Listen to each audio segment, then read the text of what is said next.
ಆಯ್ತು, ಇದೆಲ್ಲ ಕಾಗದ ನಿಮ್ಮ ಹತ್ರ ದಯವಿಟ್ಟು ಕೊಡ್ಸೋಣ.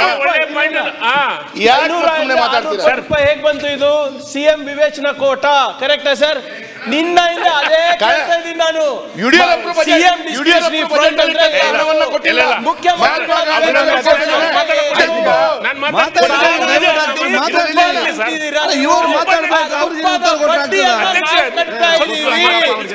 ಹೆಂಗೆ 500-600 ಕೋಟಿ ರೂಪಾಯಿ ಬಂತು ಹೇಳಿ, ಹೇಗ್ ಬಂತು 500 ಕೋಟಿ ರೂಪಾಯಿ ನಿಮ್ಗೆ?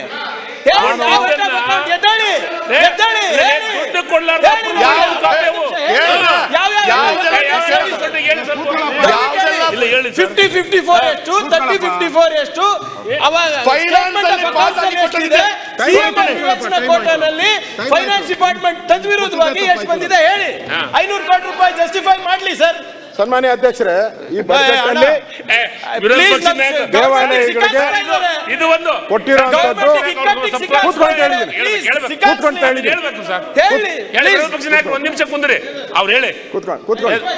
ಜಯಶಂಕರ್ ಜೇನು ಸಾಕಣೆ ಮಾಡಿ ವರ್ಷಕ್ಕೆ 3.5 ಕೋಟಿ ಗಳಿಸ್ತಿದ್ದಾರೆ. ನೀವು ಕೂಡ ಅವರಿಂದ ಕಲಿಬೇಕಾ? ಅವ್ರ ಜೊತೆ ವಿಡಿಯೋ ಕಾಲ್ ನಲ್ಲಿ ಮಾತಾಡಬೇಕಾ? ಈಗಲೇ ಫ್ರೀಡಮ್ ಆಪ್ ಡೌನ್ಲೋಡ್ ಮಾಡಿ. ನೀವು ಅದು 500 ಕೋಟಿ ಹೇಳ್ಬೇಕು ಸರ್ ಪ್ಲೀಸ್. ಸನ್ಮಾನ್ಯ ಅಧ್ಯಕ್ಷರೇ, ಇದಾದ್ಮೇಲೆ ಅದು ಅರ್ಧ ಗಂಟೆ ಚರ್ಚೆಗೆ ಅದಕ್ಕೆ ಕೊಡೋಣ.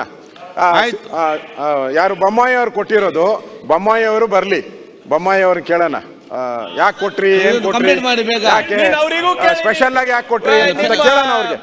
ಅವರೇ ಕೊಟ್ಟಿರೋದಲ್ವಾ, ಅವ್ರನ್ನೇ ಕೇಳಿ, ಅವರೇ ಬರ್ಲಿ ಮಾಡುವ. ಸನ್ಮಾನ್ಯ ಅಧ್ಯಕ್ಷರೇ, ನಾನು ಬಯಸ್ಕೊಳಕ್ ರೆಡಿ, ನೀವು ಬಯಕ್ ರೆಡಿ ಇಲ್ಲ. ಈ ಕಾಲದಲ್ಲಿ ನಿಮ್ಮ ಬಡ್ಜೆಟ್ ಅಲ್ಲಿ ಈ ತರ ದೇವಾಲಯಗಳಿಗೂ ಕೂಡ ಅನ್ಯಾಯ ಮಾಡಿರುವಂತದ್ದು